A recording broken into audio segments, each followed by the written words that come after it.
Zooming In is brought to you by Reconics, see what you've been missing, and by Nikon, the trusted name in optics. There's no doubt that my success in South Dakota was a direct result of exploiting a basic early season movement pattern, but it also had a lot to do with the fact that, when it came to stand placement, I was willing to take some chances. My hunt took place in the west central part of the state, in this area here. As we can clearly see, the area provides the resident whitetails with everything they need in the way of food, water, and thick security cover. The typical evening movement pattern sees the deer leave their bedding area in the river bottom here well before dark.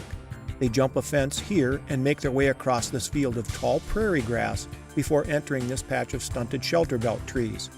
The deer stage in the shelter belt until last light, then cross this gravel road en route to these distant hayfields. A westerly wind forced Matt and I to hang our stands toward the east end of this row of trees. Our position did put us well within bow range of two major runways. However, the trees in the shelter belt were so small that my stand platform was a mere 7 feet from the ground. Matt's wasn't much higher. Luckily, we were able to nestle in amongst the dense early season foliage well enough to escape detection by the first deer that showed up. It was a different story, however, when the 9-pointer appeared here just 25 yards away. He picked us almost immediately, but thanks to our Realtree AP, he couldn't quite make out what we were.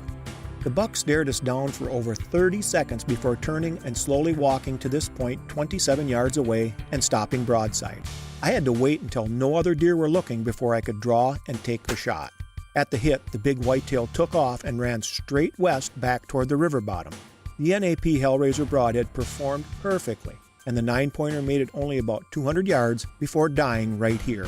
I want to thank Pat and Brandon West from Dakota Ranch Outfitters for yet another unforgettable experience. In the past 5 years, I've taken 4 good whitetails and a giant muley while bow hunting with these guys.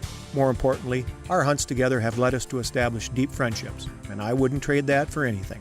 Hey, make sure you tune in again next week. I don't know where on earth we'll be zooming in, but I do know that you'll find it informative. We will see you here.